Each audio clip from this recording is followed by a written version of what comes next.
84 लाख योनियां काटकर यदि मनुष्य की देह मिली है, मानव का यदि शरीर मिला है, हल्का सा ढीले डालिए, मानव का यदि शरीर प्राप्त हुआ है और मान लो मानव का शरीर मिला,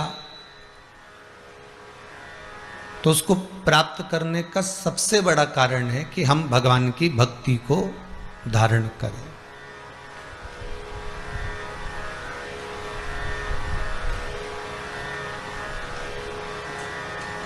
साबुन का रेपर, साबुन पर जो कागज लिपटा होता है वो कभी मेल साफ नहीं करता, करता है क्या? नहीं। साबुन में जो कलर डलता है वो कलर मेल साफ करता है क्या? नहीं करता।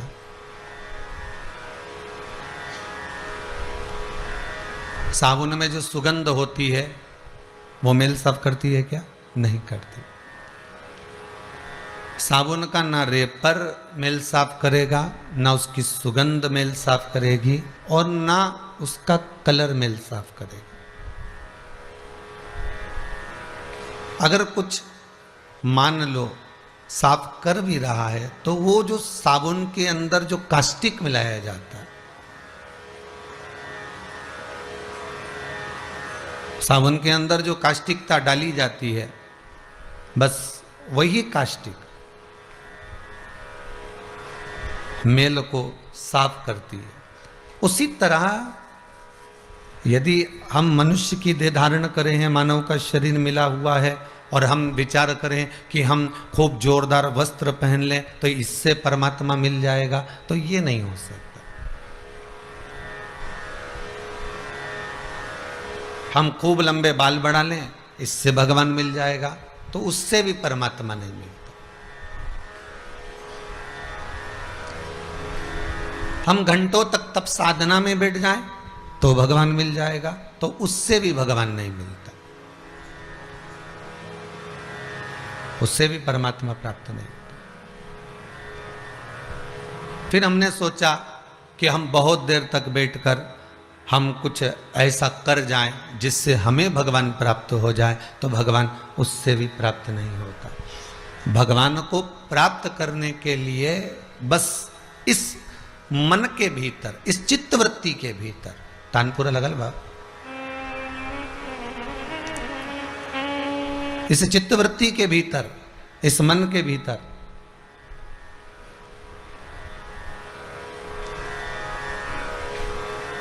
हमें केवल एक निर्मल मन से, निर्मल चित्त से, निर्मल भक्ति से हमें भगवान को पुकारना है। और जिस समय हम निर्मल मन से, निर्मल चित्त से, निर्मल भक्ति से उस परमात्मा को पुकारते हैं, हम भगवान को अगर बुलाते हैं, तो परमात्मा हमारे सम्मुख में खड़ा मिलता है।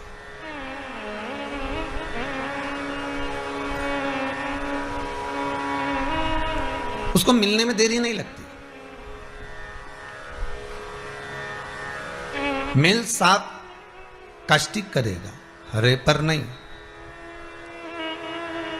कलर नहीं, खुशबू नहीं, अगर करेगा तो बस वो कास्टिक जो अंदर है वो मेल साफ कर देगा। उसी तरह हमारा भजन, हमारा कीर्तन, हमारा स्मरण, हमारा मंत्र जाप, हमारा नाम जाप और हमारे द्वारा किया गया भजन, हमारे द्वारा किया गया स्मरण हमारे ना जाने कितने मेल को साफ कर सकता है। केवल एक पीढ़ी नहीं,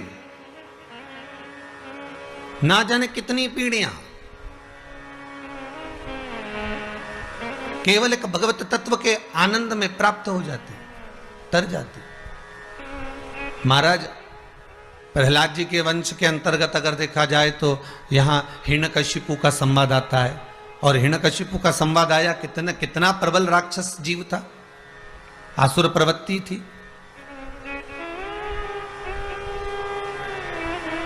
कितनी आसुर प्रवृत्ति, और इतनी आसुर प्रवृत्ति के अंतर्गत प्रहलाद का जन्म हो जाना, वो भी देवर्षि नारद के घर में जाकर, जब प्रहलाद की माता जी गर्भस्थ थी और यहाँ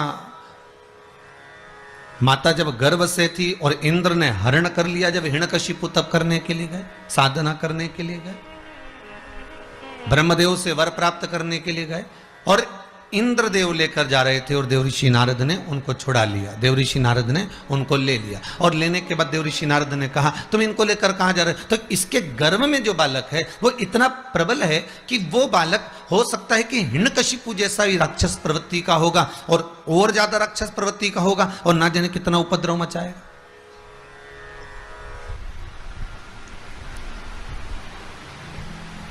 फिर ना जाने वो कितना उपद्रव कर दे, इसलिए इसको गर्भ में ही शांत कर दिया जाए, इसको गर्भ में ही मिटा दिया जाए। अब जरा विचार करिएगा, बहुत ध्यान दीजिए कथा की ओर। शिव महापुराण, आज श्रावण के महीने की शिवरात्रि है, बहुत ध्यान दीजिएगा। महाराज गर्भ में ही उसको मारने का विचार देवऋषि नारद के आ गया कि गर्भ में ही इस बालक को समाप्त कर दिया जाए।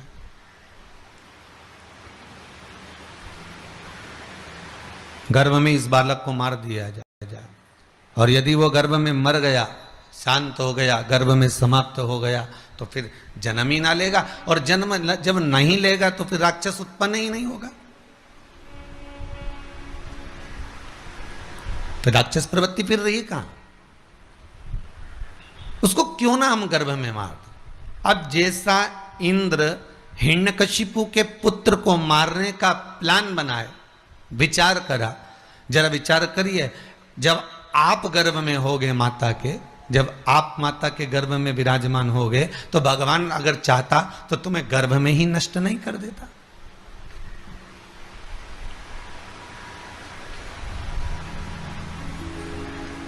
भगवान अगर चाहता तो गर्भ में नष्ट नहीं कर देता,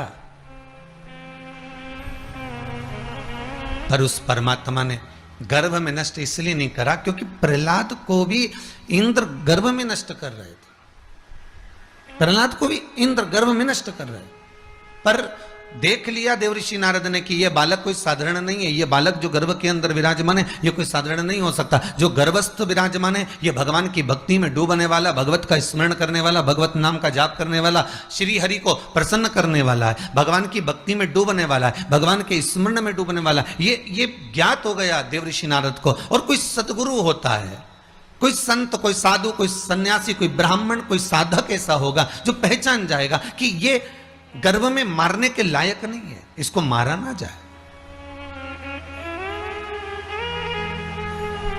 इसको जीवित रखा जाए।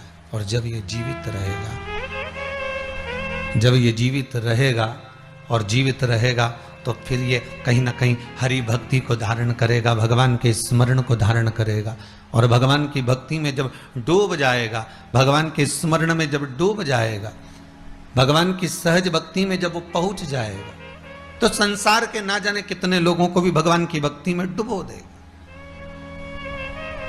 मारने को तो भगवान गर्भस्थ मार देता, भगवान दोनों को जीवित रखता है, धर्म करने वाले को भी और पाप करने वाले को भी। अगर भगवान चाहते तो इस रावण को गर्भ में नहीं मार देते। अरे बोलो तो, जितने लोग आस्था से चैनल पर कथा सुन रहे हो, जितने फेसबुक यूट्यूब पर कथा सुन रहे हो, अगर भगवान पापी को मारना होता तो जन्म ही क्यों देता?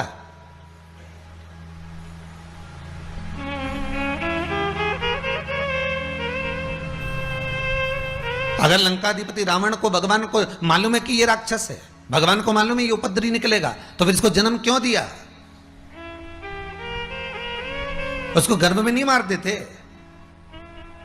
भगवान को मालूम था कि ये कंस है और उपद्रव मचाएगा और ना जाने पूरी मथुरा ब्रजमंडल को हाहाकार मचा देगा, तो भगवान क्या इस कंस को नहीं मार देते गर्भ में? पर भगवान ने उसको जन्म दिया।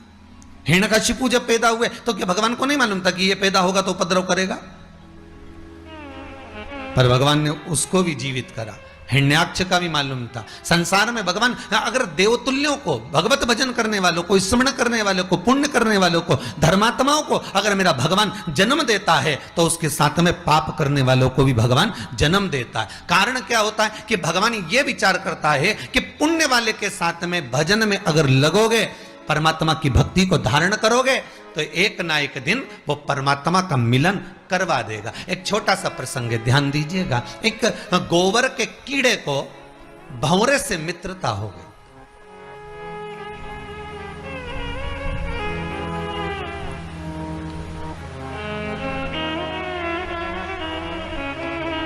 अब वो गोबर में रहने वाला कीड़ा और पर मित्रता किससे करा है? भंवरे से। अब गोबर में रहने वाले कीड़े की मित्रता भंवरे से हो गई। अब भंवरे से हो गई तो दोनों में बड़ी बड़ी गहरी मित्रता हो गई, बड़ी प्रसन्नता हो गई, बड़ी मित्रता। एक दिन भंवरा बोला गोबर के कीड़े से, अरे भाई, हाँ मित्र बोल, क्या बात है? बस मेरा मन कहता है कि अब मुझे बहुत तेज भूख लग रही है। इतनी सी बात। गोबर के कीड़े ने कहा चला जा, जल्दी आ। तो क्या कहाँ हूं? तो भंवरे ने पूछा मैं कहाँ हूं? तो गोबर का कीड़ा काहे में रहता था? अरे जम के तो बोलो, गोबर के अंदर। तो गोबर के कीड़े ने कहा जल्दी आ, मैं जहां रह रहा हूं मेरे साथ चल, अभी खिला देता हूं। और जैसे ही वो गोबर में भंवरा बैठा और उसके पंख सब गोबर में लथपथ हो गए। बेचारा खाने गया था भोजन और मालूम पड़े उसी में लथपथ हो गया। फिर उसका मन नहीं लगा, बड़ी मुश्किल से गया, फिर जाके नहाया, स्नान करा। उसने कहीं जाकर पानी की बूंदों से अपने आप को स्नान करा, धोया, फिर इसके बाद वापिस आया। अब भंवरे ने कहा भाई तेरे साथ में नहीं रह सकता, एक काम कर, तू मेरे साथ चल, तू मेरे साथ चल। कहाँ चलूं मैं? तो चल तो सरी मेरे साथ, मैं तेरे को अच्छा अच्छा खाना खिलाता हूं, अच्छा अच्छा भोजन कराता हूं। और भंवरा ले गया उस गोबर के कीड़े को बिठाकर एक फूल के अंदर ले जाकर उसको बिठाया और बिठाकर कहा अब इसका पराग का जो रस है, इस पुष्प का जो रस तत्व है, इस पुष्प का जो आनंद है, वो तू ग्रहण कर।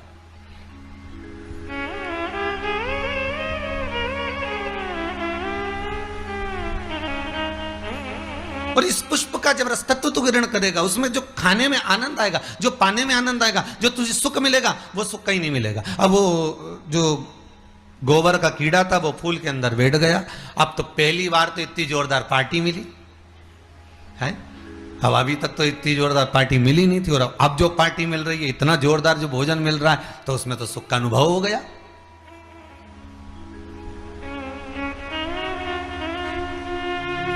गोबर का कीड़ा इतना डूब गया भोजन में, इतना डूब गया कि धीरे धीरे धीरे धीरे वो पुष्प बंद हो गया और कीड़ा उसी में रह गया।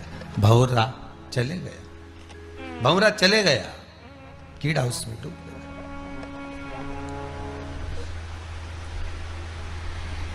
गोबर का कीड़ा फूल में बंद है, पुष्प में बंद है। माली आया, सवेरे सवेरे पुष्प उतार कर ले गए। माली ने ले जाकर उस पुष्प को बाजार में रखा, वहां से कोई ब्राह्मण उस पुष्प को खरीद कर ले गया। ब्राह्मण उस पुष्प को लेकर गया, भगवान के चरणों में ले जाकर उस पुष्प को छोड़ दिया। अब वो कीड़ा भगवान के चरणों से निकला, भगवान के श्री विग्रह की ओर बढ़ा और भगवान के शरीर पर घूम रहा है।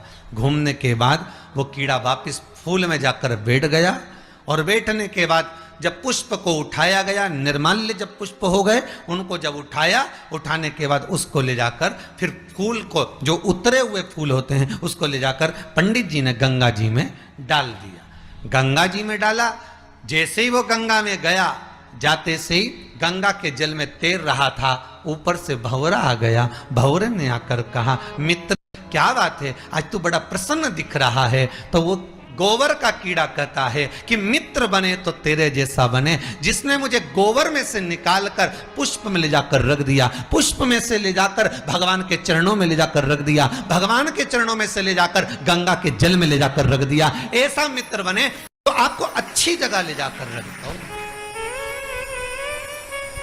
आज बड़ी खुशी है, इस हृदय को सबसे ज्यादा प्रसन्नता है कि आज पूरा विश्व शिव में डूब गया।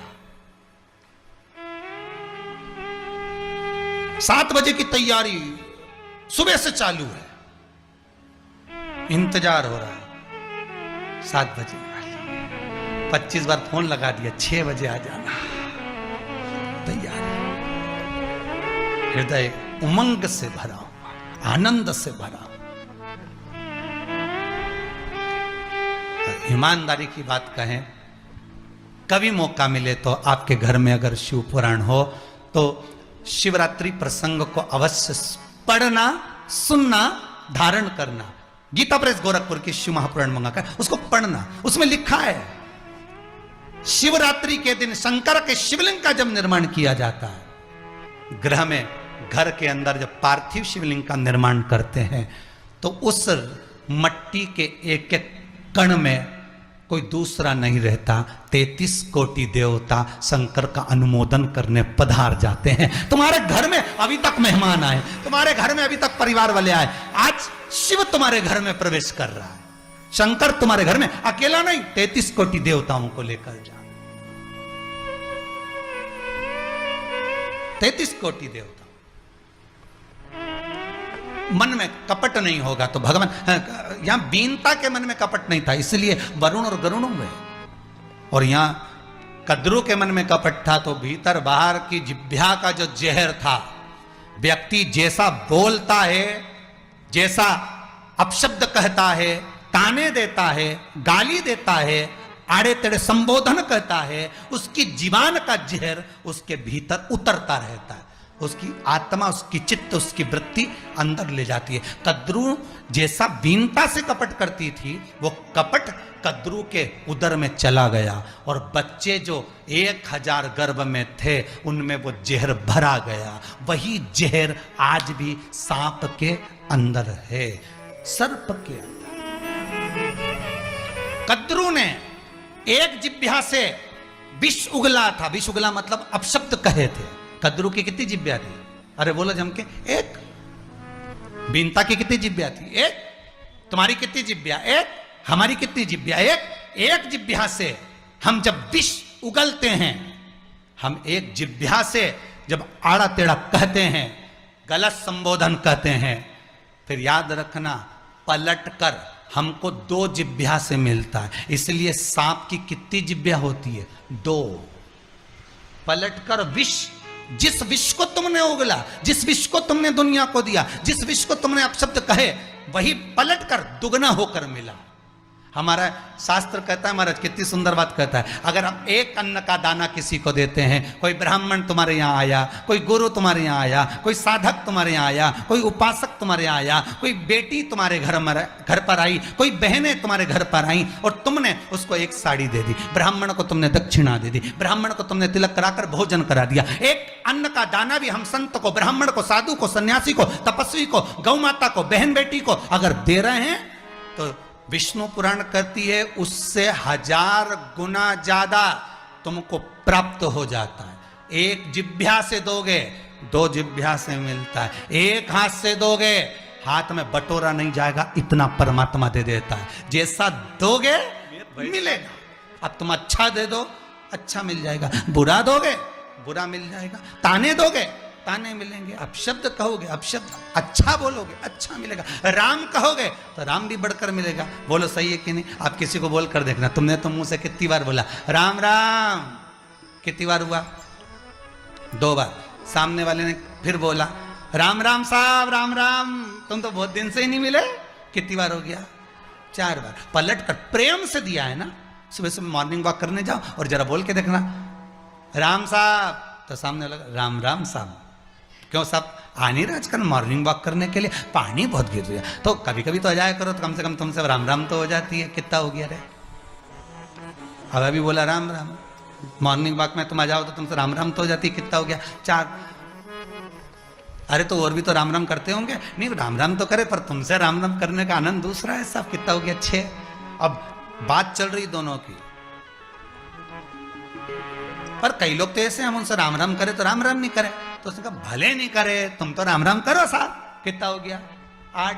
सुबह से जो बात करने टीका राम राम राम राम राम राम 11 बार। अरे प्रहलाद की कथा आती है कि हिरण्यकशिपु इतना पाप कर्म में लिप्त हो गए, इतने लिप्त हो गए कि प्रहलाद को चिंता लग गई। प्रहलाद की आंखों में जल भर गया। एक दिन देवर्षि नारद ने पूछ लिया, क्यों रे नारद?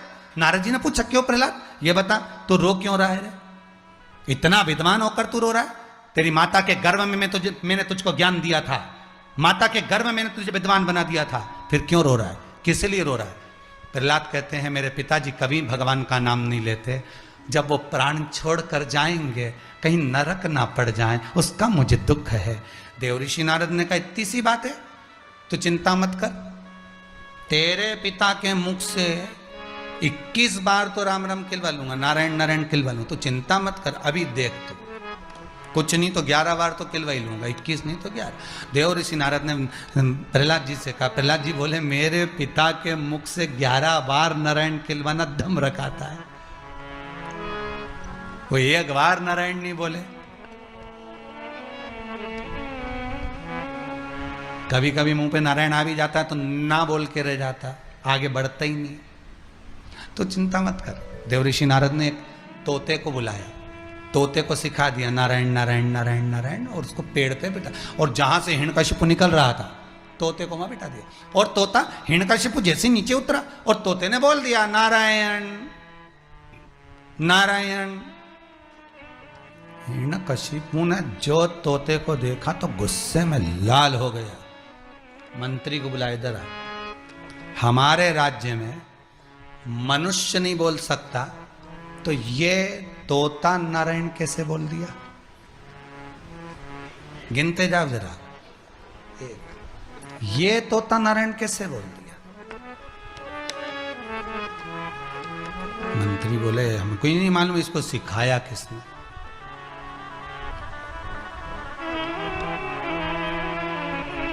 कल तक अगर इस तोते ने नारायण बोलना बंद नहीं करा तो तेरे प्राण हर लूंगा।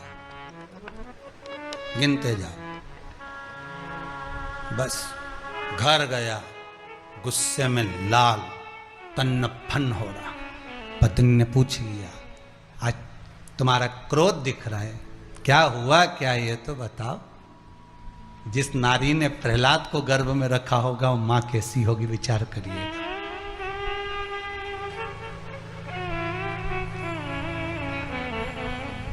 रामकृष्ण परमहंस स्वामी विवेकानंद, चैतन्य महाप्रभु श्रीमद वल्लभाचार्य, श्री रामानुजाचार्य,